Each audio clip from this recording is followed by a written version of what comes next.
समय गया तो कुछ गया, धन गया तो थोड़ा ज्यादा गया, लेकिन भाव चला गया तो सब कुछ चला गया। ठाकुर जी को बड़ी पीड़ा होती थी कि ये सब ब्रजवासी मेरे होते हुए इंद्र की पूजा करते हैं। इंद्र की पूजा से ठाकुर जी को कोई दिक्कत नहीं थी, लेकिन इंद्र भाव की कदर करना नहीं जानता है। इसलिए भैया, जब हम असद व्यक्ति की सेवा करते हैं, असद व्यक्ति से प्रेम करते हैं या असद देवताओं को पूजते हैं, ठाकुर जी को बड़ी पीड़ा होती है। क्योंकि किसी को पूजने में, किसी को भजने में, किसी को वंदन करने में समय, धन और भाव तीनों व्यर्थ जाते हैं। किसी ने बता दिया कि फलाने गांव में एक देवता हैं, उनको पूजन करे आओ, तो आप देखो वहां जाओगे तो उसमें आपका समय भी जाएगा, वहां जाने में धन भी खर्च होगा, आपका भाव भी खर्च होगा, और वो देवता असद है तो उसकी सेवा करने में ठाकुर जी को कष्ट होगा कि भाई क्यों कर रहे हो। सुंदरकांड में स्पष्ट लिखा है, देव देव आलसी पुकारा। जो ज्यादा देवताओं के भरोसे पड़ा रहता है, स्वयं कर्तव्य और कर्म पर विश्वास नहीं करता, केवल देवता सहायक बनेंगे, हनुमान जी पर चोला चढ़ा दो, अंबे मैया पे चुनरी चढ़ा दो, और वहां जाकर के ये कर आओ, गंगा जी में ये चढ़ाओ, वहां पेड़ पे ये बांध आओ, इन सब चीजों में ज्यादा पड़ना नहीं चाहिए।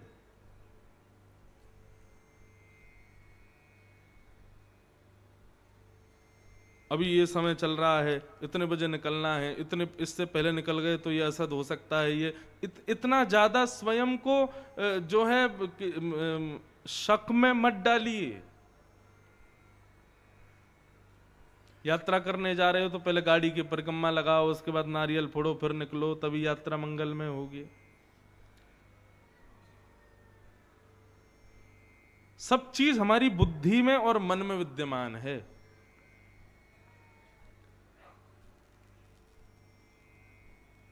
इतने ज्यादा प्रपंचों में स्वयं को मत डालिए।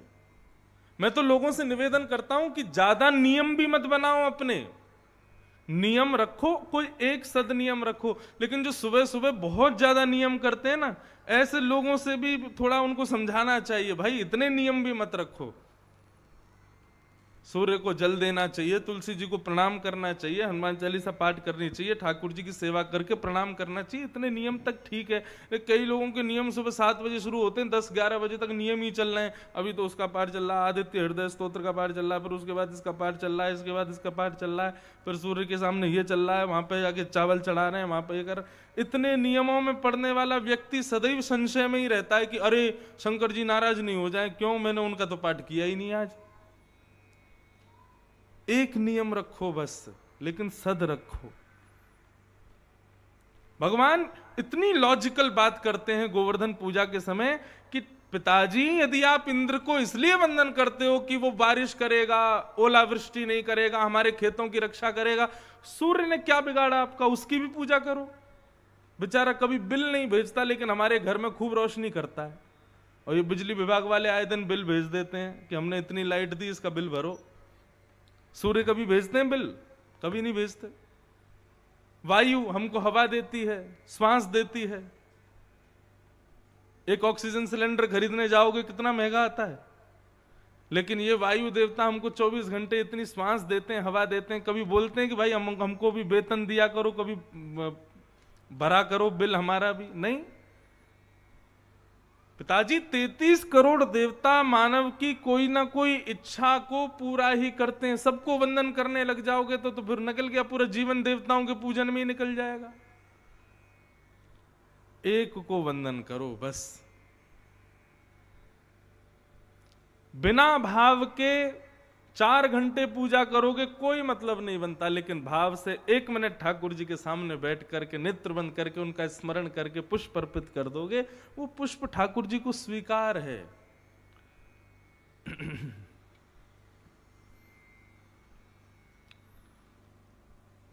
समझ में आई बात?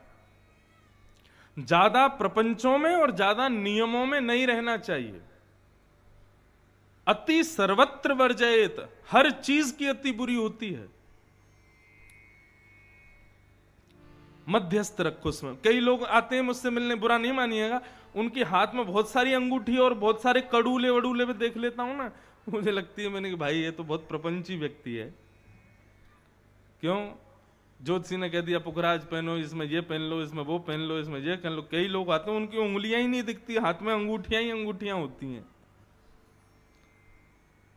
इतना क्यों? एक ठाकुर जी पे विश्वास रखो ना। अन्योन्याश्रय बहुत बड़ी बात है। जिस पर आश्रित हो उस पर पूर्ण विश्वास रखो, एक के ही आश्रय में रहो। अब हम वृंदावन वाले कृष्ण को सर्वस्व मानते हैं, तो इसका मतलब यह नहीं है कि महाकाल पूजन करने नहीं जाते। महाकाल भी जाते हैं, उज्जैन भी जाते हैं, केदारनाथ भी जाते हैं, गंगोत्री भी जाते हैं, और वैष्णो देवी भी जाते हैं, सब जगह जाते हैं। लेकिन हृदय में केवल एक ही है। कौन? श्याम सुंदर। ददरुआ धाम जाते हैं, ददरुआ सरकार को प्रणाम करते हैं, तो प्रणाम करके यही कहते हैं, हे हनुमान जी महाराज ऐसी कृपा करो कि कृष्ण में हमारी और भक्ति बढ़े। हे महाकालेश्वर महादेव कृपा करो कि श्री कृष्ण में और प्रेम बढ़े। हे वैष्णो देवी जगदम्बा ऐसी कृपा करो कि श्री कृष्ण हमसे सदा प्रसन्न रहें। भक्ति ऐसी होनी चाहिए, एक के प्रति सर्व समर्पित। सबको खुश करने में लगे रहोगे तो फिर बच्चे कुछ नाराज होंगे, बोले उसको कर रहे हो तो हमको भी करो। इसलिए भैया केवल जड़ में पानी डालो, पत्तों में पानी मत डालो। पत्तों में पानी डालने से कुछ नहीं होगा, जड़ में पानी डालने से वृक्ष हरा भी होगा, पुष्पित भी होगा और फलित भी होगा। और वृक्ष कौन है? स्वयं नारायण। और वही नारायण ब्रज में गोवर्धन के रूप में विद्यमान है, और ब्रजवासियों ने उन्हीं गोवर्धन को वंदन किया, उन्हीं की पूजा की।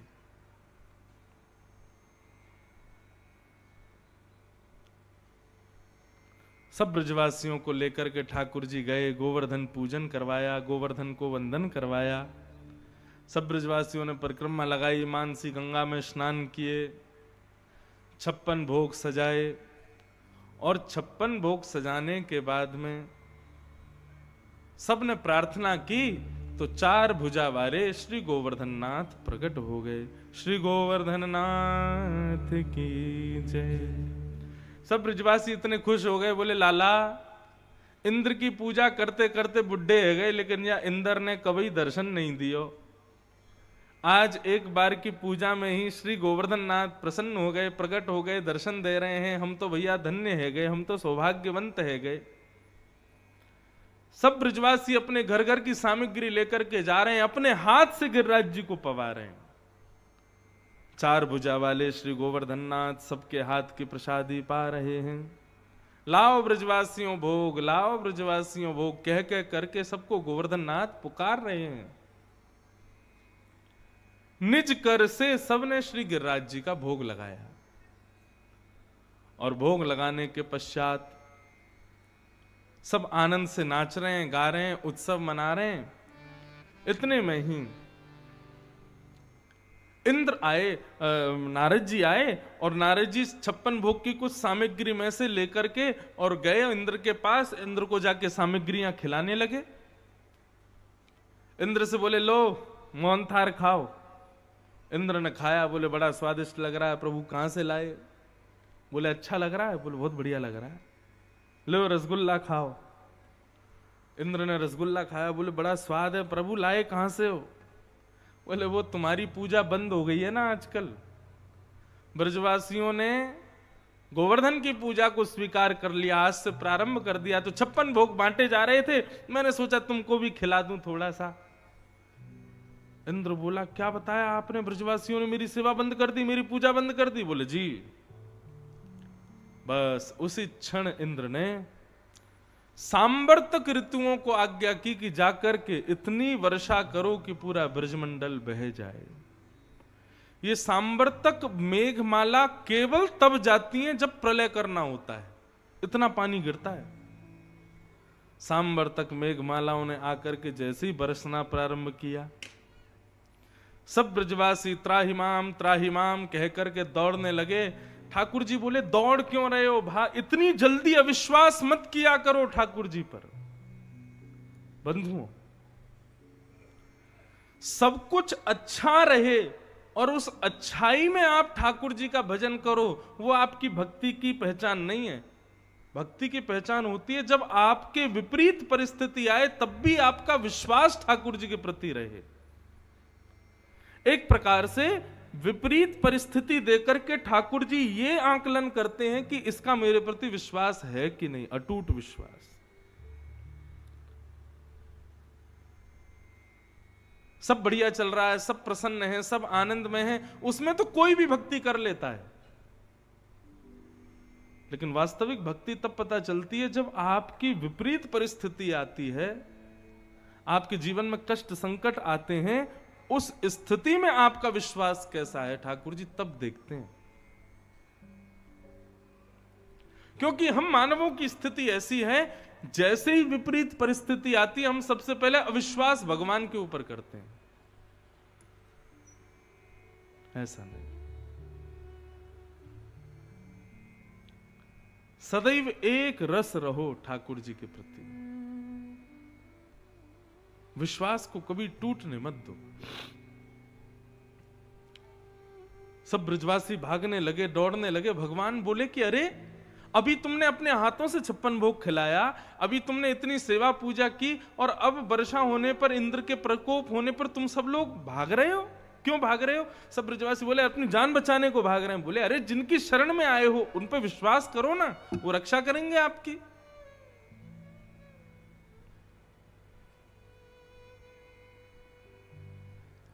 ऐसी भक्ति मीराबाई की है, ऐसी भक्ति रैदास की है, ऐसी भक्ति कुम्मन दास की है, ऐसी भक्ति सूरदास की है। रैदास को नदी में स्नान करते हुए ठाकुर जी मिल गए। रैदास एक उच्च जाति के नहीं थे, लेकिन बंधु एक बात कहें, ये जाति भेद आदि ये सब मानव देखते हैं, भगवान कभी नहीं देखते। ठाकुर जी ने वर्ण व्यवस्था की है, लेकिन वर्ण के हिसाब से ऊंचा नीचा देखने का ये स्तर हम लोगों ने किया, ठाकुर जी ने नहीं किया।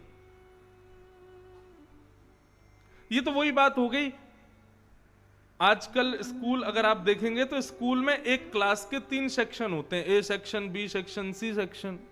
हम जब स्कूल में पढ़ते थे तो हमारे स्कूल में पता है क्या था? ज्यादा पढ़ने वाले बच्चों को ए सेक्शन में रखते थे, मध्यस्थ बच्चों को बी सेक्शन में रखते थे, और बिल्कुल फिसड्डियों को सी सेक्शन में रखते थे। एक बार फिर बच्चों ने थोड़ी आवाज उठाई, बोले कि आप इस प्रकार भेदभाव क्यों कर रहे हो बच्चों में? तो फिर हमारे स्कूल के प्रिंसिपल ने सबकी बात मानी और फिर क्या किया, सबको सामान्य कर दिया। लेकिन उसके बाद भी बच्चों के मन में रहा कि अरे सी सेक्शन में है हम तो नीचे सेक्शन में कर दिया, जबकि ऐसा है नहीं, बच्चे ज्यादा थे इसलिए 3 सेक्शन कर दिए। ठीक उसी प्रकार अब सभी लोग वेद पाठी हो जाएंगे, सभी लोग तिलक लगाने वाले हो जाएंगे, सभी लोग चोटी रखने वाले होंगे, सभी लोग गृह प्रवेश कराने वाले हो जाएंगे, सभी लोग जो है शादी ब्याह कराने वाले हो जाएंगे, सभी कथा गाने वाले हो जाएंगे, तो फिर सुनेगा कौन? इसलिए ठाकुर जी ने अलग अलग सेक्शंस बना दिए। ये भाई ब्राह्मण हैं, इनका काम सुनाने का है, ये भाई क्षत्रिय हैं, इनका काम युद्ध का है, ये भाई वैश्य हैं, इनका काम सब सेवा पूजा और ये व्यापार करने का है। ठाकुर जी ने कितने अच्छे से संसार को चलाने के लिए व्यवस्थाएं की, लेकिन हम लोगों ने उसमें ऊंचा नीचा ये सब बना दिया। ठाकुर जी ने कभी नहीं बनाया। रैदास एक उच्च कुल में जन्मे नहीं थे, लेकिन ठाकुर जी के अनन्य भक्त थे। नदी में स्नान करते हुए ठाकुर जी मिल गए, ला करके कुटिया में रख लिया, ठाकुर जी की सेवा करने लगे रैदास। रैदास की ऐसी सेवा थी कि श्री रैदास जी के चरित्र में आता है कि सब लोग ध्यान से सुनिए, सब माताएं बहनें भाई लोग, बिल्कुल शांति का परिचय दो। रैदास इतनी अच्छी भक्ति करते थे ठाकुर जी की कि कभी रैदास जी का मन होता था कि पहले जब ठाकुर जी उनके पास नहीं थे तो जैसे उनका मन होता था जगन्नाथ भगवान की याद आ रही है, तुरंत बोरिया बिस्तर उठाते जगन्नाथपुरी चले जाते। फिर याद आ जाती वृंदावन की तो वृंदावन चले जाते, फिर याद आती अयोध्या की तो अयोध्या चले जाते। जहां का स्मरण उनको होता स्वच्छंद परिंदे की तरह इधर उधर घूमते रहते थे। लेकिन जब से ठाकुर जी घर में आ गए, अपनी कुटिया में अपने ठाकुर जी की सेवा करते, कहीं नहीं जाते। लेकिन मन इतना होता था कि मैं जगन्नाथपुरी जाऊं, मैं द्वारिका जाऊं, बद्रीनाथ जाऊं, वृंदावन जाऊं। लेकिन कैसे जाऊं? ठाकुर जी को लेके जाऊंगा तो रास्ते में कहां खिलाऊंगा, और नहीं लेके जाऊंगा तो फिर यहां अकेले कैसे रहेंगे। तो रैदास ने पता है क्या किया? अपनी कुटिया में ही चारों धाम सोच लिए। वो वाला कोना बद्रीनाथ, ये वाला कोना जगन्नाथ, ये वाला कोना अयोध्या, ये वाला कोना वृंदावन। और जैसे ही पूजा करते और मन होता ठाकुर जी आज जगन्नाथपुरी जाने का मन हो रहा है, सो ठाकुर जी की चौकी उठाते और एक कोने में धर देते। उसके ऊपर लिखा हुआ था उन्होंने जगन्नाथपुरी, और वहां ले जाके रख देते और बोलते अरे ठाकुर जी देखो क्या सुंदर समुद्र की लहर उठ रही है, क्या सुंदर ठाकुर जी की जगन्नाथ जी की ध्वजा उड़ रही है। नेत्र बंद करके सब विचार करने लगते थे। अरे जगन्नाथ जी का दर्शन हो गया, ठाकुर जी लो दाल भात खाओ। नेत्र बंद करके सारे भाव प्रकट कर देते जैसे जगन्नाथ जी के होते थे। फिर करते अच्छा ठाकुर जी बड़ी गर्मी हो गई जगन्नाथपुरी में, चलो अब बद्रीनाथ चल रहे हैं, थोड़ी ठंडी ब्यार का आनंद लेंगे। और ठाकुर जी की चौकी उठाते दूसरे कोने में धर देते, उसका नाम धर देते बद्रीनाथ। बोले आइए बद्रीनाथ आ गए, हिमालय की ठंडी हवा चल रही है, बर्फ गिर रही है और मंद सुगंध गंगा जी बह रही हैं। रैदास की भक्ति ऐसी थी, जेठ के घने महीने में भयंकर गर्मी की लू चल रही है और उस समय रैदास जी यदि मन में सोच लेते कि बद्रीनाथ ठाकुर जी जाएंगे, अपनी कुटिया में ही चौकी बदल देते थे, चलो ठाकुर जी बद्रीनाथ चल रहे हैं। और स्थिति होती थी भरे जेठ के महीने में रैदास जी के गांव में ठंडी ठंडी हवा चलने लगती थी, बर्फ जैसी गिरने लगती थी और गांव के लोगों को पता चल जाता, बोले आज जरूर रैदास अपने ठाकुर जी को बद्रीनाथ लेके गया होगा, इसीलिए हमारे गांव में ठंडी हो रही है। ऐसा भाव रैदास का। तीन बात हमेशा याद रखना, भगवत संबंध में विश्वास, संबंध और समर्पण। भक्ति यदि तीन चीज आपके अंदर नहीं है ना तो आप भक्त नहीं हो। सबसे पहला विश्वास, दूसरा ठाकुर जी से कोई संबंध और तीसरा समर्पण, पूर्ण समर्पण। ब्रजवासी सब दौड़ने लगे, अरे इंद्र नाराज है गयो, इंद्र नाराज है गयो। ठाकुर जी बोले अरे जिनकी शरण में आए उन पर विश्वास करो ना। सब ब्रजवासी दौड़ने लगे। इतने में ही ठाकुर जी गए और एक तरफ से गिरिराज पर्वत को थोड़ा सा ऊपर उठाकर के नीचे भुजा डाली और देखते ही देखते सब ब्रजवासियों के मध्य में 7 बरस के कृष्ण ने 7 कोस लंबे चौड़े गिरिराज को अपने बाम हस्त की इकन्नी उंगली पर धारण कर लिया। आ जाओ सब ब्रजवासी, या गिरिराज पर्वत के नीचे खड़े है जाओ। सब ब्रजवासी दौड़ करके गए, अपने मोटे मोटे लठ लगा दिए महाराज गिरिराज जी पर। नख पर धार लियो गिरिराज नाम गिरधारी पायो है। ठाकुर जी ने अपने बाम हस्त की कन्नी उंगली पर श्री गिरिराज जी धारण कर लिए। बोल गिरवरधारी गोपाल की जय। आहा, ठाकुर जी ने गिरिराज जी धारण किए।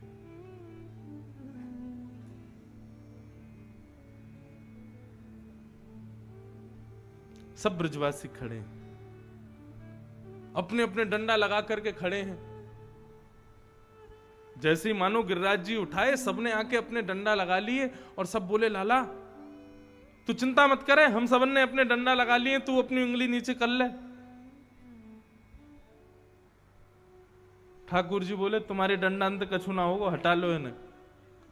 ब्रजवासी बोले ज्यादा बात मत बनावे लाला, या नेक सीसी उंगली को ऊपर करके खड़ो है, चल या नीचे कर ले, हमारे डंडान पे खड़े हैं गिरिराज जी, तू नीचे कर ले। ठाकुर जी मुस्कुराने लगे, बोले इतने बड़े गिरिराज पर्वत तुम्हारे इन डंडान पर टिके हुए हैं? बोले तू क्या सोच रहा, तेरी उंगली पर टिक रहे हैं? बोले और नहीं तो क्या। ब्रजवासी बोले अब चल ज्यादा बात मत बनावे, उंगली नीचे कर ले। ठाकुर जी बोले देख लो हम नीचे कर लेंगे। बोले तू कर ले, ठीक है तो फिर आप लोग संभालो, हम अपनी उंगली हटा लेते हैं। बोले हटाओ। जैसे ही ठाकुर जी ने जरा सी अपनी उंगली ढीली की, इतने में ही विशाल। अच्छा एक बात बताएं, आप सब लोग गोवर्धन गए हो, गिरिराज पर्वत के दर्शन किए हैं। श्री गर्ग संहिता के अनुसार गिरिराज जी इतने छोटे नहीं थे जब ठाकुर जी ने उठाए थे। 7 कोस लंबे, 7 कोस चौड़े और 7 कोस ऊंचे। मतलब गिरिराज जी का यदि शिखर देखेंगे तो वे आकाश में होता था, शिखर का तो दर्शन ही नहीं होता था। ऐसा भी कह दिया जाए तो कोई अतिशयोक्ति नहीं कि गिरिराज जी के शिखर पर बर्फ ही जमी रहती थी, इतने बड़े थे गिरिराज जी। वो तो तिल भर रोज पृथ्वी में प्रवेश कर रहे हैं। इसलिए अब जो हमको दर्शन होता है ये गिरिराज जी का शिखर है।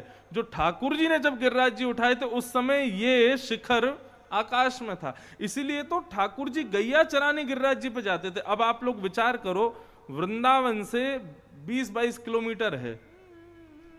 अगर आज भी कोई व्यक्ति पैदल पैदल जाए तो गिरिराज जी जाके वापस आना एक दिन में, तो मतलब गए और तुरंत आए तो भी सुबह निकलोगे तो रात तक आ जाओगे। ठाकुर जी गैया चराने जाते थे। गैया चराने का मतलब है कि ठाकुर जी गिरिराज पर्वत पर जाके आराम करते थे, गैया चरती रहती थी और शाम होने से पहले ठाकुर जी वापस आ जाते थे और दोपहर भोजन करने के बाद जाते थे। इतनी जल्दी गिरिराज जी कैसे पहुंच जाते थे? फिर गिरिराज जी की चौड़ाई इतनी थी कि वो वृंदावन की सीमा का स्पर्श करती थी। यमुना जी बिल्कुल समीप ही गिरिराज जी के बहती थी जब ठाकुर जी थे उस समय पर। वो तो धीरे धीरे धीरे धीरे भीतर चलते चले गए, सारी चौड़ाई जो गिरिराज जी की थी वो पृथ्वी में समा गई। अब जो दर्शन होता है शिखर है गिरिराज जी का। जिस दिन गिरिराज जी दिखने बंद हो जाएंगे उसी दिन प्रलय घनघोर कलिकाल आ जाएगा। हम सब लोगों का सौभाग्य है कि हम लोग आगामी 100 वर्ष के अंदर अंदर हम सब निपटने वाले हैं। हम सब चले जाएंगे 100 साल के अंदर अंदर। हमारे बाद जो आने वाले हैं ना, बड़ी खतरनाक समय आने वाला है महाराज। कभी कभी मुझे लगता है कि हम बड़े सही समय में हमारा जन्म हो गया है, क्योंकि हमारे बाद जो वंश होगा, उसके बाद जो वंश होने वाला है, उस समय तक तो प्रचंड कलयुग आ जाएगा। कभी कभी मुझे बड़ी चिंता होती है कि हमारा बुढ़ापा बहुत खतरनाक जाने वाला है। क्यों? आजकल की स्थिति बड़ी विचित्र हो गई है। आज के बड़े बुजुर्ग कहते हैं अरे हम लोग जब छोटे थे तब इतने अच्छे व्यवहार होते थे लोगों का, इतना अच्छा स्वभाव होता था लोगों का। जितनी टेक्नोलॉजी हाई होती जा रही है, जितने ज्यादा हम लोग इंटरनेट और फोन के आदी होते जा रहे हैं, उससे लगता नहीं है कि आने वाले समय में संबंधों की कदर होगी। अभी नहीं बची। आदमी अपने माता पिता को तो भज नहीं पा रहा, संभाल नहीं पा रहा, भगवान को क्या भजेगा वो? जिसने जन्म दिया, जिसने पाला पोसा बड़ा किया, उन माता पिता की सेवा बालक, आज के बालक नहीं कर पा रहे, वो उस भगवान की सेवा कैसे कर लेंगे जिनको उन्होंने कभी देखा ही नहीं है? बहुत भयानक समय आने वाला है। इसलिए खुश हो जाइए कि आप सब लोग और मैं, हम सब लोग बड़े सही समय में हमारा जन्म हो गया है और सही समय में हम सब लोग निपट लेंगे। हमारे बाद जो पीढ़ियां आने वाली हैं, जन्म लेते ही बालक फोन ना चलाने लग जाए तो आप कहना।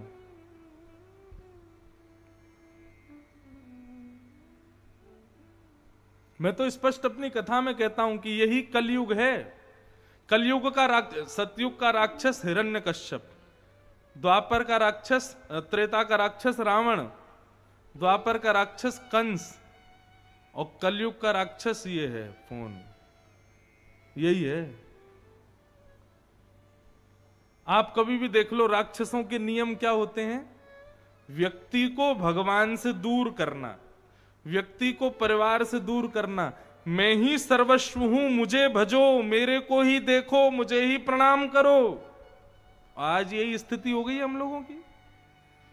कहां प्रातःकाल उठ के रघुनाथा, मात पिता गुरु ना वही माथा। माता पिता गुरु को प्रणाम करते, आजकल प्रातःकाल उठते इसको प्रणाम करते हम। उठते ही यदि तकिया के नीचे फोन नहीं दिखे तो आधा heart attack, minor heart attack तो आ ही जाता उसी समय। कई लोग हैं कथा में भी बैठे रहेंगे तो नीचे नीचे चलते ही रहे, क्या चल रहा है इसमें, कौन कहां जा रहा है, कैसे कर रहा है, सब चलता रहता है। ये कलयुग का राक्षस है। मुझे सच में लगता है कि भगवान कल की आएंगे तो किसको मारेंगे? कोई राक्षस तो बचेगा नहीं, इसी को खत्म करेंगे। अभी इतने आदी हो चुके हैं फोन के, कभी कभी मुझे लगता है जैसे पुराने समय में सुपारी देते थे ना लोग, उसको जाके मार दो, हमारा दुश्मन है। कभी कभी लगता है आगामी 100-150 साल बाद आदमी को मरवाना होगा तो यूं कहेंगे उसका फोन चोरी कर लो। क्यों? फोन चोरी करते ही अटैक आ जाएगा उसको। आधे से ज्यादा जीवन, आधे से ज्यादा अपने सीक्रेट्स, आधे से ज्यादा अपने कोड, आधे से ज्यादा बैंक के काम सब फोन में है। आज की डेट में जिसको नेट बैंकिंग नहीं आती उसको तो अपंग माना जाता है, बोले विकलांग है ये, क्यों? इसको नेट बैंकिंग नहीं आती। आगामी समय ऐसा होने वाला है कि जिनके हाथ पैर नहीं है उनको विकलांग नहीं कहा जाएगा, जिनको फोन चलाना नहीं आता वो विकलांग हैं। उनको स्पेशल सीट दिया जाए करेगी ट्रेन में, क्यों? ये विकलांग है, इनसे फोन नहीं आता चलाना। इतने आदी हो गए हम लोग फोन के। भारत में तो अब धीरे धीरे कैश खत्म होता जा रहा है, लेकिन विदेशों में आप कभी दुर्भाग्य से जाओगे तो वहां के लोग तो कैश देख के उनको सिर दर्द हो जाता है, बोले इसको कैसे गिने। एक बार मैं लैपटॉप खरीद के लाया, अमेरिका की बात, तो $1400 का आया। तो मैंने सारे डॉलर इकट्ठे किए, 1 के 5 के 100 के, $1400। हमारे यहाँ $1400 तो बच्चा गिन जाए, ऐसे ऐसे गिन लेंगे। अब मैं जब गया तो लैपटॉप खरीदने के लिए, तो उसने कहा $1400, तो मैंने उसको दे दिए, मैंने लो। तो जैसे ही उसने नोट देखे तो 5 लोग बुलाए उसने, एक एक के एक को दिए, 100 के एक को दिए, 50 के एक को दिए, और उससे पूछता है तेरे 50 के कितने नोट हैं? बोले इतने नोट। तेरे एक एक के कितने हैं? बोले इतने। तेरे 10-10 के कितने? इतने। मेरे 100 के इतने। पर कैलकुलेटर प्लस कर रहा, ओके 1400। मैंने की जय हो भैया देवता तेरी। मैंने हमारे भारत में कोई गली मोहल्ला के बालक ने दे दे वही गिन देंगे। लेकिन अब धीरे धीरे कैश खत्म हो रहा है, हम लोग भी नेट बैंकिंग शुरू कर रहे हैं। ठीक है, टेक्नोलॉजी हाई हो रही है, सब कुछ अच्छा जा रहा है, लेकिन आप लोग सोचो, हमारी मन बुद्धि सब कुछ एक वस्तु के अधीन होती जा रही है। और वो दिन दूर नहीं है कि हमारा जीवन इसी से ही चलेगा।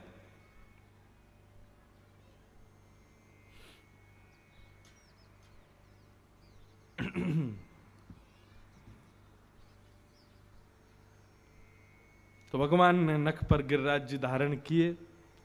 सब ब्रजवासी बोले लाला उंगली नीचे कर ले। ठाकुर जी बोले ठीक है, तो आप लोग संभालो, हम कर रहे हैं। जैसे ही उंगली नीचे करने लगे, इतने में ही विशाल गिरिराज पर्वत नीचे आने लगे। चट चट करके सबके डंडे टूटने लगे। सब ब्रजवासी बोले लाला संभाल संभाल संभाल।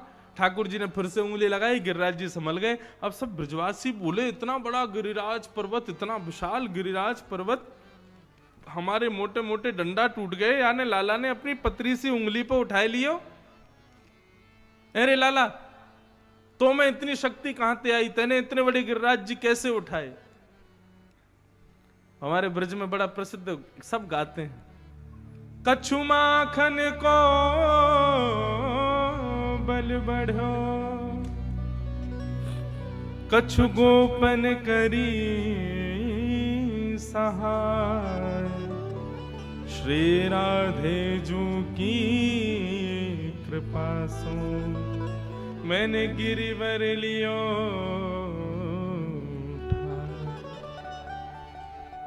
एक दिन मैंने कथा में बताया ही था, माखन को बल बढ़ो कछु गोपन करी सहाय। आप सब ग्वाल वालों की सहायता से मेरी उंगली में शक्ति आ गई, मैंने गिरिराज जी उठा लिए। लेकिन अंतिम भाव, श्री राधे जू की कृपा सो मैंने गिरिवर लियो उठाए।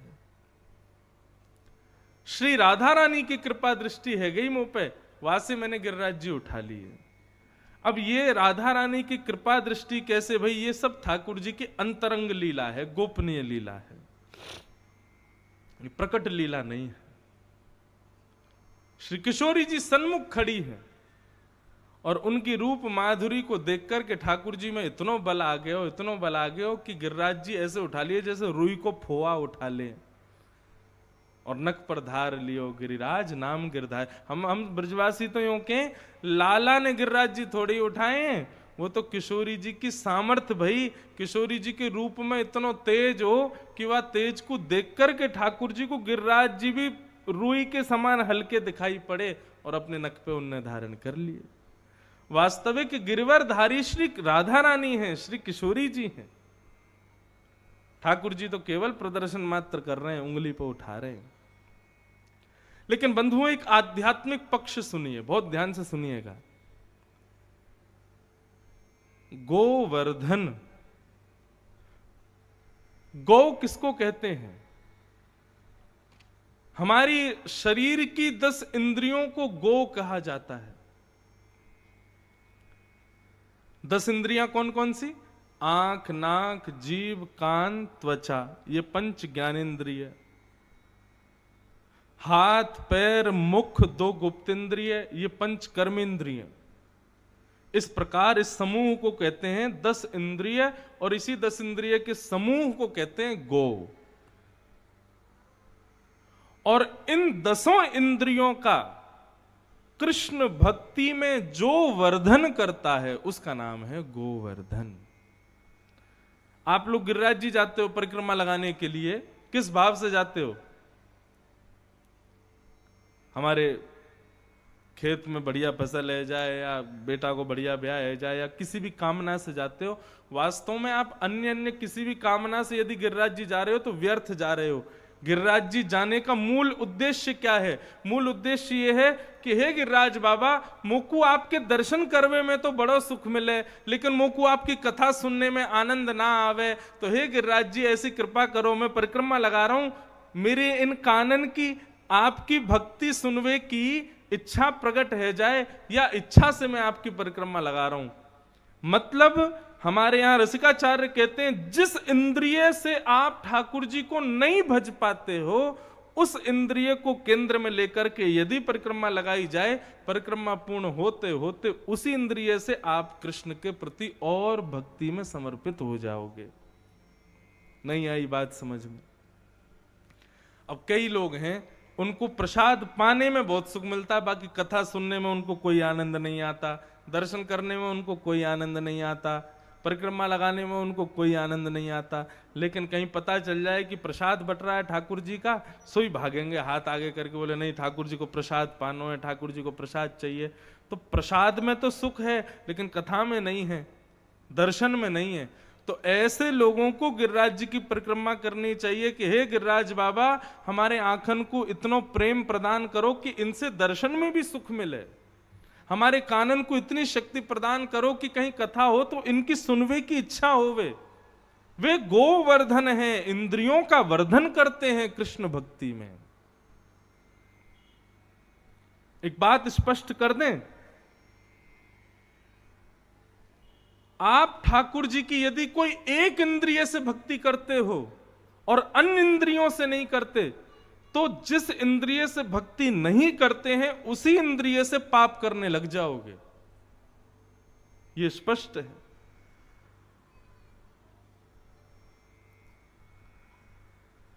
वृंदावन में अधिकतर लोग किस लिए आते हैं पता है? चाट खाने, बल्ले खाने, लस्सी पीने, पकोड़े खाने, इसलिए आते हैं। अधिकतर पंजाब तरफ, हिमाचल तरफ के लोग बहुत आते हैं वृंदावन। कभी कोई आए वृंदावन तो उससे पूछो कि भैया वृंदावन गए थे? बोले जी गए थे। क्या देखा वृंदावन में? अरे महाराज ब्रजवासी के पेड़े, क्या बताना उनका, कितने बढ़िया थे। वो बिहारी जी के बाहर लस्सी की दुकान थी, उसकी लस्सी बहुत बढ़िया थी। महाराज जी बिहारी जी से आगे जाओगे ना राधा वल्लभ जी की तरफ, वहां पर नुक्कड़ पे एक भल्ला वाला है, वो बहुत बढ़िया बनाता है। मैंने कि राधा वल्लभ जी, बिहारी जी, सबकी गली में कौन लस्सी वाला, नुक्कड़ पे भल्ले वाला, ये पता है आपको? ये नहीं पता कि वृंदावन में मंदिर में कौन बैठे हैं भीतर? ये तो वही बात हो गई कि आप किसी से मिलने के लिए गए थे, लेकिन उसके द्वारपाल से ही मिलके लौट आए। उसके सिक्योरिटी गार्ड ने अंदर तुमको जाने ही नहीं दिया। वृंदावन के सिक्योरिटी गार्ड हैं, वहां की लस्सी, वहां के भल्ले, वहां के पेड़े, ये सब वृंदावन के सिक्योरिटी गार्ड हैं। लोगों को अपने तक ही सीमित रखते हैं, उससे अंदर जाने ही नहीं देते।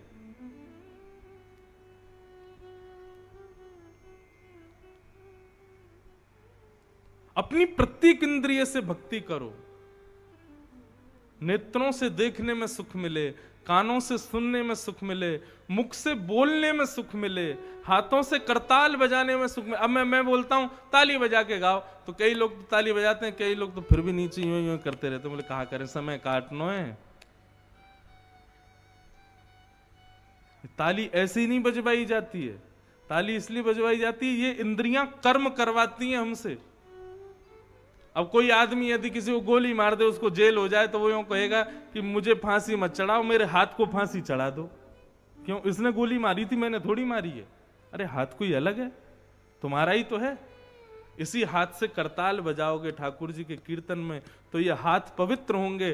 कल को इन हाथों से जब कर्म करने जाओगे तो ये हाथ सत्कर्म ही करेंगे, क्योंकि ठाकुर जी की भक्ति में इनसे करताल बजी है। क्यों कहा जाता है परिक्रमा लगाओ, ठाकुर जी की कथा में नृत्य करो? पैरों से नृत्य करोगे, परिक्रमा लगाओगे, तो ये पैर कभी असद मार्ग पर लेकर के नहीं जाएंगे, भक्त बन जाएंगे ये पैर भी। अरे बड़ी सूक्ष्म बात है, कहां तक इसको समझाऊं मैं। प्रत्येक इंद्रिय से भजन करो ठाकुर जी का, और जिस इंद्रिय से भजन नहीं होता है उसी इंद्रिय के लिए गोवर्धन जाओ। हे गिरिराज जी, हमारी इस इंद्रिय को भगवत भक्ति में श्रेष्ठ करो। परिक्रमा लगा के, जैसी परिक्रमा पूर्ण होने वाली होगी ना, तब तक आप अनुभव करोगे आप उसी इंद्रिय से ठाकुर जी को भजने लगोगे।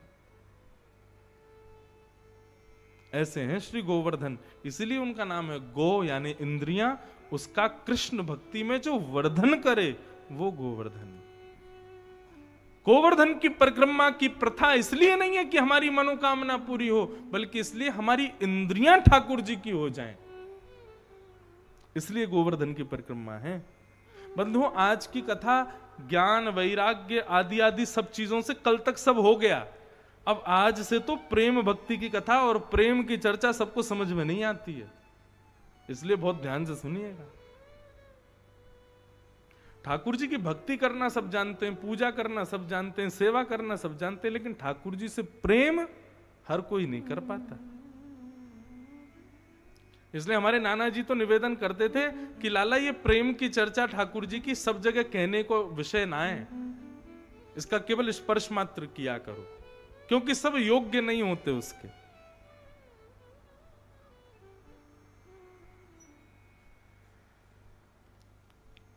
प्रत्येक इंद्रिय ठाकुर जी की हो जाए, उसके लिए गिरिराज जी की शरण में जाओ।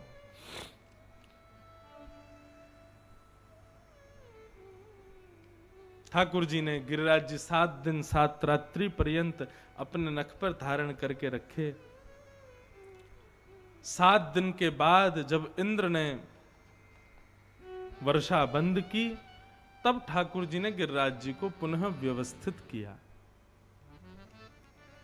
अब यहां पर एक संशय मन में प्रकट होता है,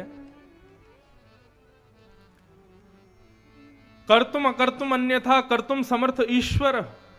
ईश्वर कौन? जो कोई ना कर सके वह भी जो कर दे वो ईश्वर है, और जो सब करते हैं उसको भी ना करे वो ईश्वर है। कर्तुम अकर्तुम अन्यथा कर्तुम समर्थ ईश्वर है। भगवान चाहते तो गिरिराज जी उठाए थे। उसके बाद भ्रगुटी टेढ़ी करके यदि इंद्र की ओर देख लेते तो इंद्र की मजाल नहीं थी कि वो वर्षा कर दे। इंद्र ने 7 दिन तक वर्षा नहीं की है। इंद्र ने वर्षा रोकी कब? भगवान के क्रोध करने पर भी इंद्र ने वर्षा नहीं रोकी। इंद्र ने वर्षा तब रोकी जब इंद्र ने देखा कि मेरा तो भंडार ही खत्म हो गया, जल ही नहीं बचा है, तब इंद्र ने वर्षा रोकी है। इसका मतलब ठाकुर जी ने ना तो इंद्र को रोका, ना तो इंद्र पर गुस्सा किया, ना ही एक बार भी संकेत किया अरे इंद्र तू पूरे ब्रजमंडल को बहाने का प्रयास कर रहा, रोक दे नहीं तो तेरी खैर नहीं है। ठाकुर जी ने कुछ नहीं कहा इंद्र को। क्यों? और 7 दिन 7 रात्रि ऐसे ही खड़े रहे। इसके पीछे कारण क्या है? तब महाकवि श्री जयदेव कहते हैं, अभिनव जलधार सुंदर धृतमंदर धृतमंदर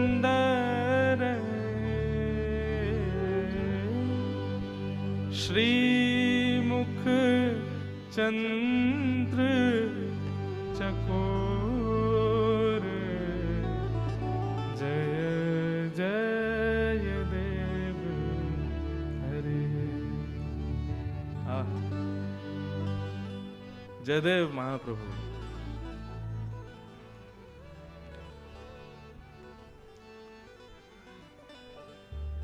कई बार ऐसा होता है, कहीं कहीं स्थान पर हम जाते हैं, वहां का माहौल इतना अच्छा होता है कि उस माहौल की वजह से मन करता है कि हमारा जो जाने का समय है वो थोड़ा और बढ़ जाए।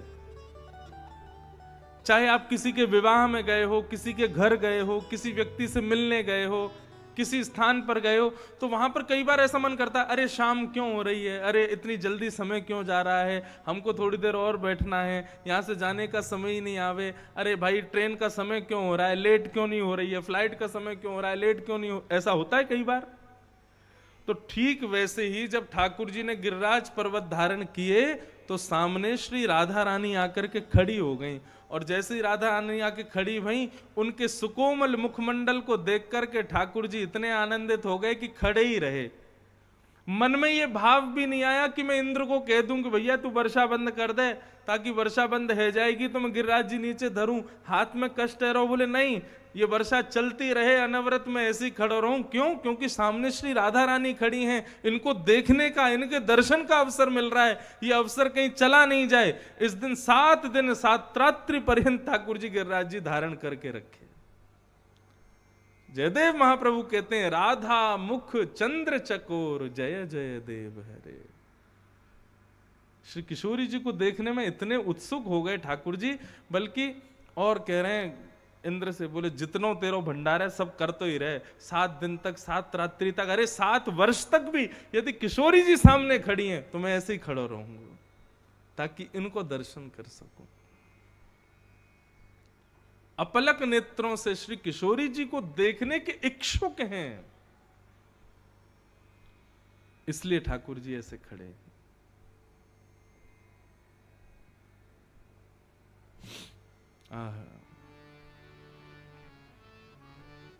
वृषभानु की लली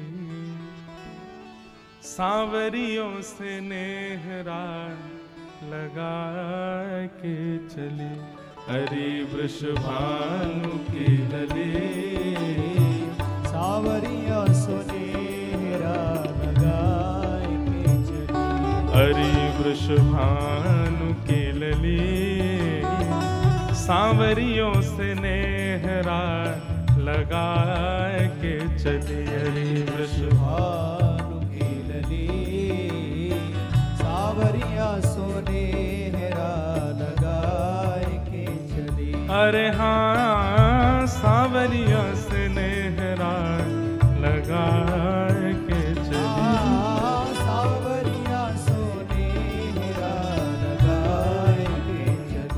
हरि वृषभानु की लली सांवरिया स्नेहरा लगा के चली, वृषभानु की लली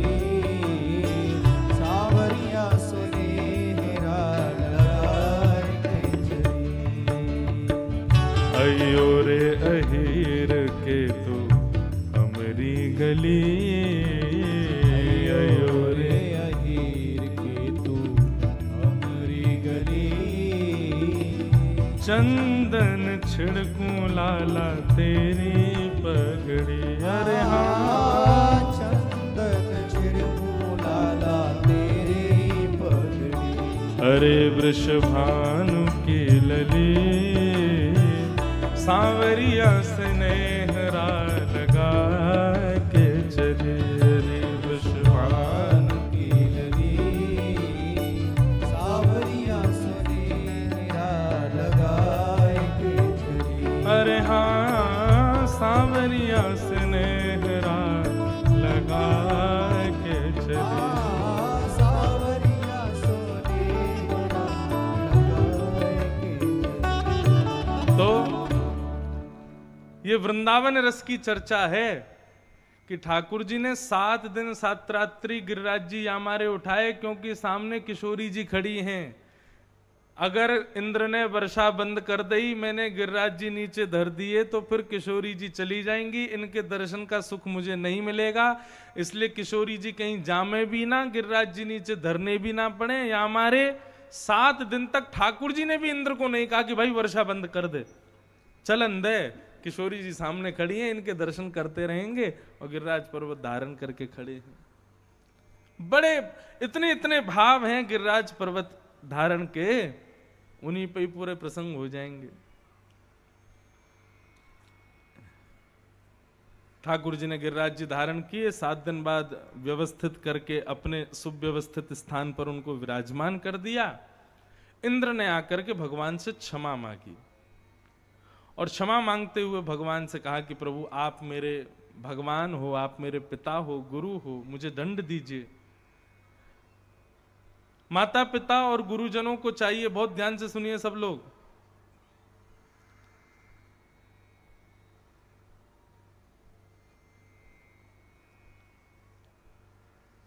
बालकों को ज्यादा लाड़ प्यार मत किया करो, थोड़ी बहुत ताड़ना उनके प्रति रखा करो। ताड़ना का मतलब होता है दृष्टि रखा करो, थोड़ा उनके प्रति थोड़ा अपने आप को कठोर, हल्का सा, ज्यादा नहीं, हल्का सा रखा करो,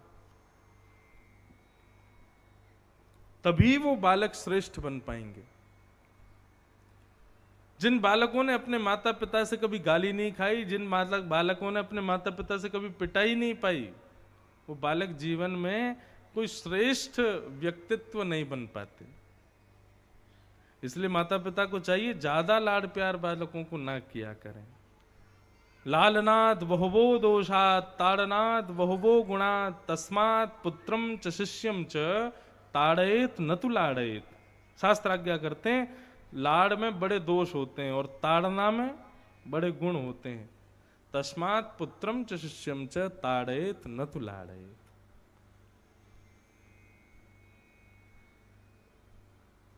भगवान से वही कहते हैं इंद्र, आप चाहें तो मुझे मार दीजिए, आप चाहें तो मुझे कष्ट दंड दीजिए, आप चाहें तो मुझसे किसी भी प्रकार से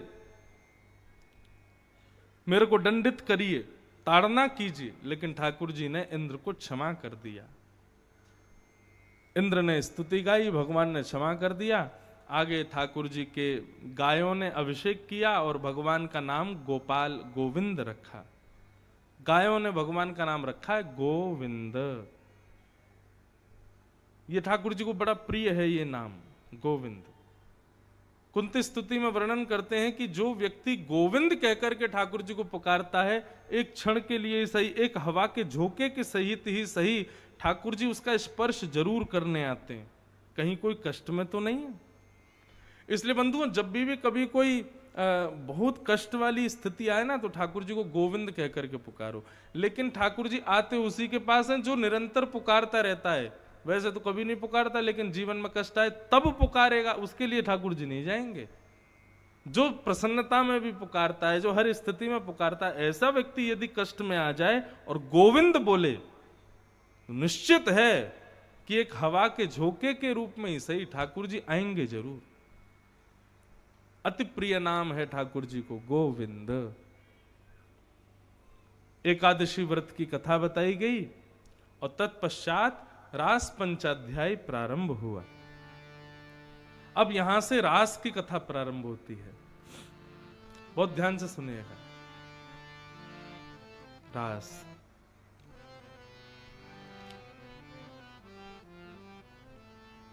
भगवान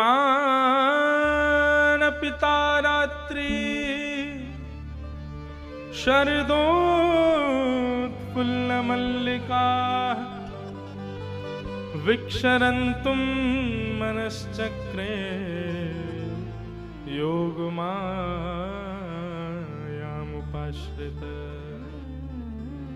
अब बहुत ध्यान से सुनिएगा सब लोग। रास बिहार, मैंने कहा ना आज प्रेम की चर्चा है, इसलिए प्रेमी बनकर के ही सुनना। सबसे पहली बात, रास कहते किसको है? अभी मैं कहूं रास का मतलब क्या, तो अधिकतर लोगों ने मन में सोच लिया होगा वही नाचना, भगवान नाच रहे हैं गोपियों के साथ में, नृत्य कर रहे हैं, यही रास है। नहीं, रास का मतलब नृत्य करना नहीं होता है। रास का सीधा अर्थ होता है भगवान जब अपने प्रेमी भक्त से मिलने जाते हैं, उसको रास कहते हैं। दो शब्द हैं, रस और रास। जब भक्त भगवान से मिलने की कामना करता है और भगवान के समीप जाता है, वो रस कहलाता है। लेकिन भक्त की प्रेम भक्ति से प्रसन्न होकर जब भगवान भक्त से मिलने आते हैं, उसको रास कहते हैं। समझ में आ गई बात? आप लोग कथा में आ रहे हो, अपने घरों से आ रहे हो, सुनने के लिए आ रहे हो, ददरुआ सरकार दर्शन करने जा रहे हो। कल हम गए थे ग्वालियर में, खेड़ापति हनुमान दर्शन करने जा रहे हो, मनसापूर्ण हनुमान जी दर्शन करने जा रहे हो, वृंदावन बिहारी लाल के दर्शन करने जा रहे हो। ये सारी स्थितियां आप जा रहे हो भगवान के पास, ये रस कहलाते हैं। लेकिन आपकी भक्ति से प्रसन्न होकर के वृंदावन बिहारी लाल भिंड आ जाएं, पिडौरा गांव में प्रकट हो जाएं, ये रास कहलाएगा।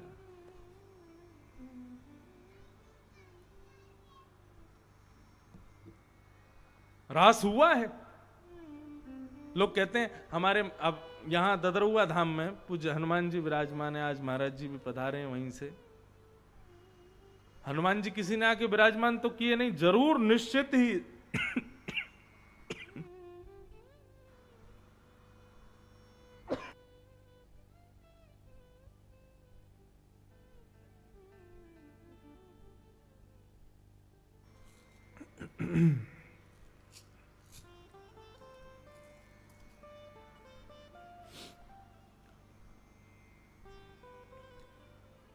अभी वर्तमान महाराज जी जो हैं, आपके पूर्व महाराज जी या उनके पूर्व महाराज जी जो भी यहां पर विराजे होंगे, उनकी तपस्या भजन के बल से हनुमान जी प्रकट हुए होंगे।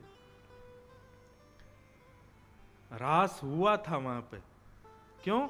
एक भक्त के भजन पर प्रसन्न होकर ठाकुर जी प्रकट हुए। वृंदावन में गोस्वामी गोपाल भट्ट गोस्वामी जी की प्रेम भक्ति से प्रसन्न होकर राधा रमण जी प्रकट हो गए। श्री हरिदास जी महाराज के प्रेम भक्ति से प्रसन्न होकर के श्री बिहारी जी प्रकट हो गए। ये सब रास ही तो हैं। रस और रास में केवल इतना अंतर है। आप भगवान के, अच्छा एक सीधी भाषा में, थोड़ी अल्लड़ भाषा में बोलूं तो आप भगवान के पीछे भाग रहे हो, वो रस है। लेकिन आपकी भक्ति से प्रसन्न हो कि भगवान आपके पीछे भाग रहे हैं, वो रास है। वास्तव में हम कथा क्यों सुनते हैं, वृंदावन क्यों जाते हैं, संतों के समीप क्यों बैठते हैं, सत्संग क्यों करते हैं? ताकि एक दिन ये रस रास में बदल जाए, हमारी भक्ति ऐसी हो जाए, हमारा प्रेम ऐसा हो जाए कि उस प्रेम पाश में ठाकुर जी बंध जाएं और हमारा अनुकरण करें, हमारे पीछे पीछे लाल जी हमें। जगन्नाथपुरी में श्री जगन्नाथ जी के एक भक्त हुए, बहुत ध्यान से सुनना, उनका चरित्र मैंने कल परसों भी सुनाया था, श्री माधव दास। तो माधव दास जी जो थे, ये भगवान के बड़े अनन्य भक्त थे।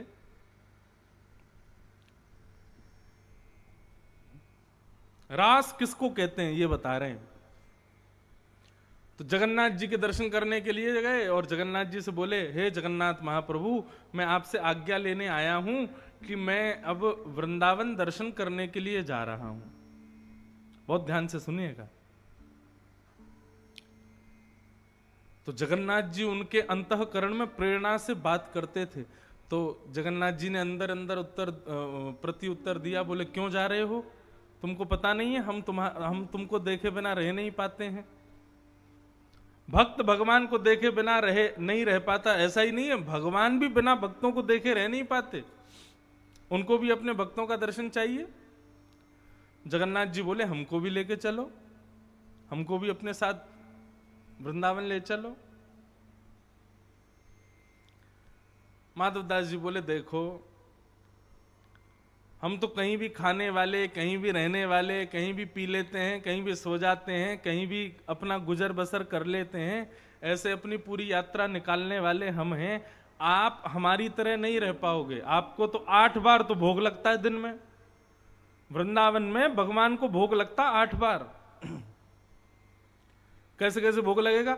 सुबह उठते ही मंगल भोग, उठते ही ठाकुर जी को दूध और लड्डू का भोग लगाया जाता है।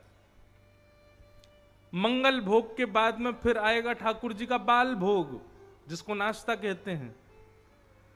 फिर बाल भोग के बाद में आएगा श्रृंगार भोग, श्रृंगार के बाद श्रृंगार भोग आ जाएगा। श्रृंगार के बाद फिर आएगा श्रम भोग।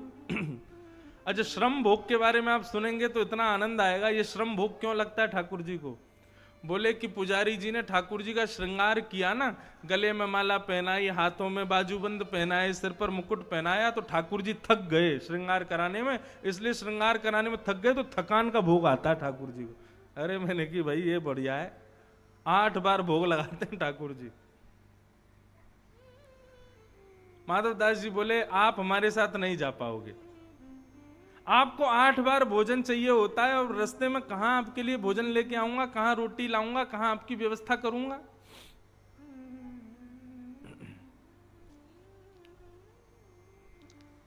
बहुत सावधानी से सुनो। इसलिए आप तो यहीं रहो, हम जा रहे हैं वृंदावन। माधवदास जी जैसे वृंदावन के लिए निकले तो माधवदास जी को ज्यादा भूख प्यास लगती नहीं थी, सहज रहते थे, सरल रहते थे माधवदास जी।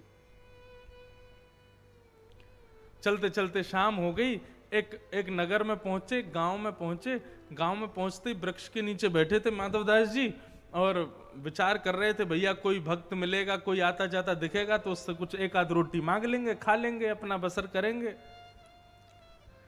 लेकिन थोड़ी बहुत देर बाद ही माधवदास जी को इतनी जोर की भूख लगी, इतने व्याकुल हो गए कि महाराज उनकी इच्छा होवे कहीं से भी फल मिले, कोई पत्ता मिले, कुछ तो मिले, मुझे भूख लगी है, खाना है। और माधवदास जी चिंता करें, इतनी जोर की भूख तो मुझे कभी नहीं लगती, आज इतनी जोर से भूख क्यों लगी है? माधवदास जी व्याकुल हो गए, मरता क्या नहीं करता। गांव में पहुंच गए, गांव में जाके और ढूंढने लगे, भाई कोई ऐसा वैष्णव भक्त मिले जिसके यहां जाके 2 रोटी तो खाऊं मैं, इतनी तेज भूख क्यों लगी आज।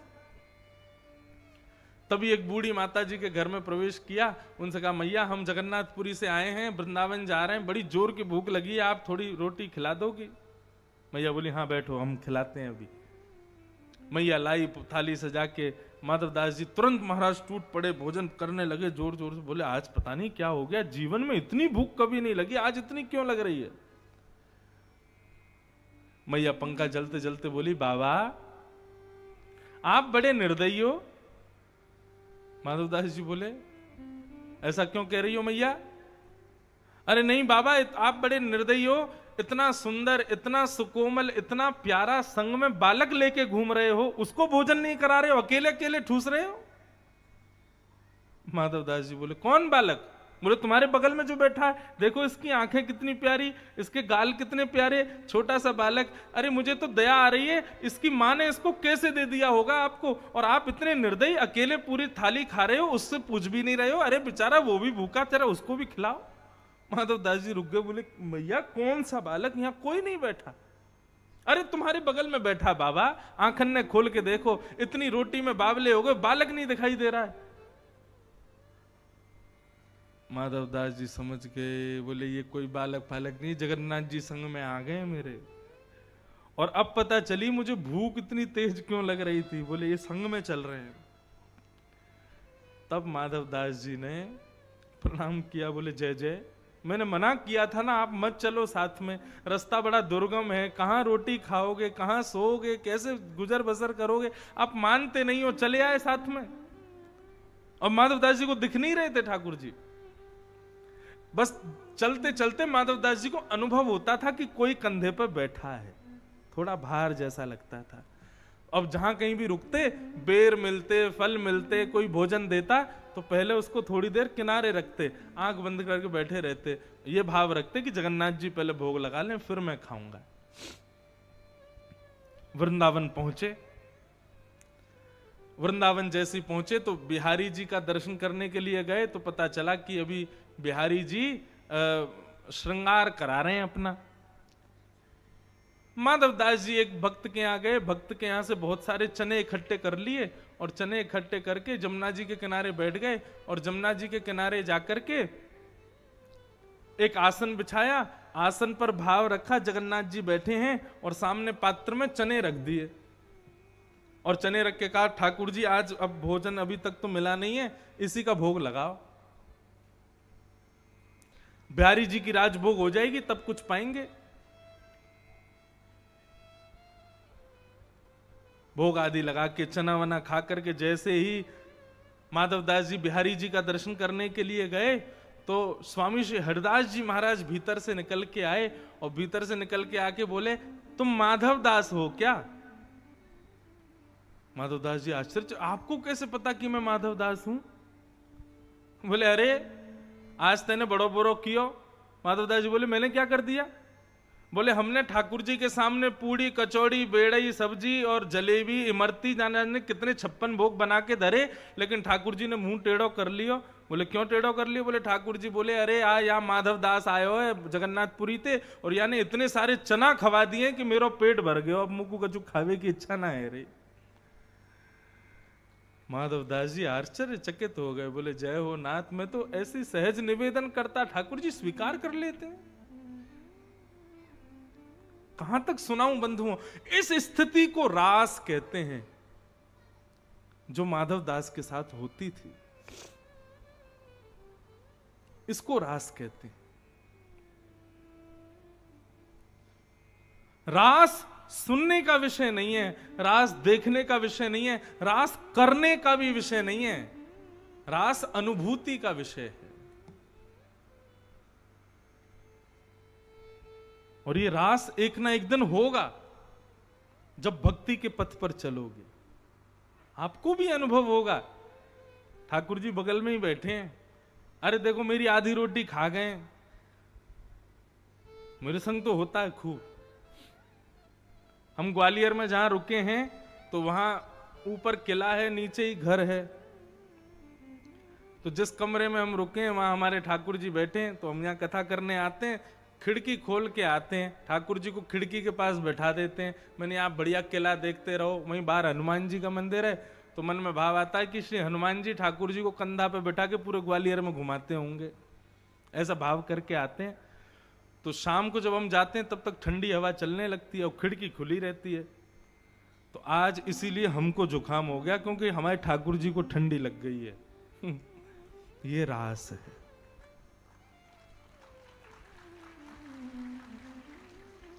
ये कोई इस भाव से नहीं है कि आपको मैं कोई चमत्कार बता रहा हूं या कुछ। जब आप अपने अर्चक के साथ प्रेम भक्ति से रहने लगोगे तो उस पर जो भाव आएगा वो आपको अपने अंदर अनुभव होने लगेगा। मुझे रात्रि में यदि बहुत जोर की प्यास लगती है ना, तो मैं ये नहीं सोचता कि मुझे प्यास क्यों लगी, मैं यही विचार करता हूं जरूर ठाकुर जी के झाड़ी में जल नहीं होगा, इसीलिए मुझे प्यास लग रही है। ये रास है। जब अर्चक अपने अर्चावतार के प्रति पूर्ण प्रेम समर्पित रखता है ना, तो जैसे प्रियसी यदि नाराज है, प्रियसी यदि दुखी है, बालक यदि दुखी है, माँ अपने आप दुखी हो जाती है। इसी प्रकार जब ठाकुर जी के प्रति कोई भाव आप रखते हो, उनके ऊपर आने वाली कोई भी क्रिया हो, वो आपको अपने अंदर अनुभव होने लगती है। इसी अनुभूति को रास कहते हैं।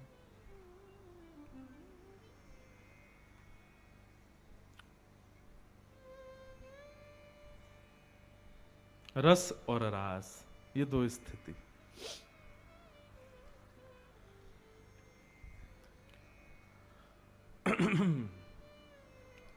तो फिर प्रश्न उठता है, तो ये भगवान ने गोपियों के साथ जो नृत्य किया वो क्या है?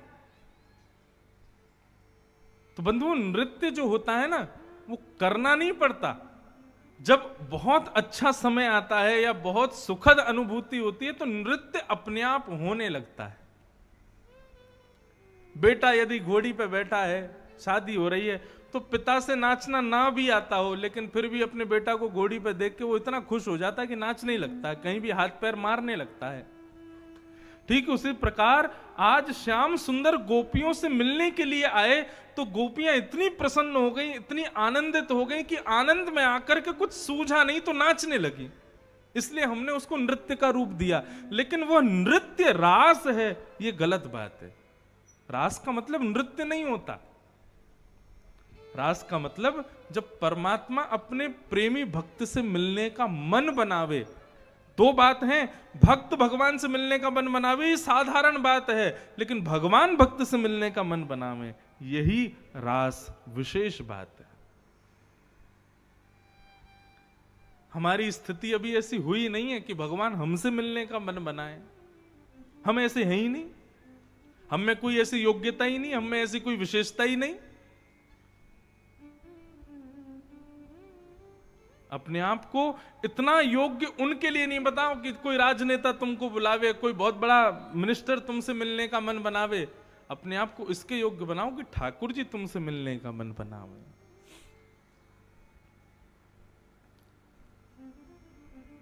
और गोपियों ने अपने आप को ऐसा ही बना दिया कि एक दिन भगवान पिता रात्रि शरदोत्फुल्ल मल्लिका विक्षरंतुम मनश्चक्रे, ये शब्द है मनश्चक्रे, भगवान ने मन बनाया।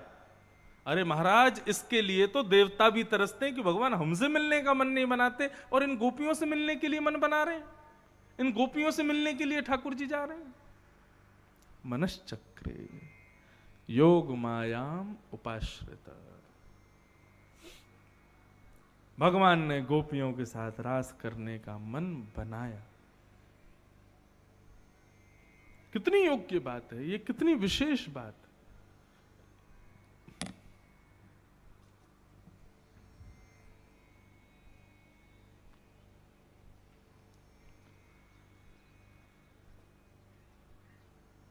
श्री कृष्ण गोविंद हरे मुरारे, हे नाथ नारायण वासुदेव। श्री कृष्ण गोविंद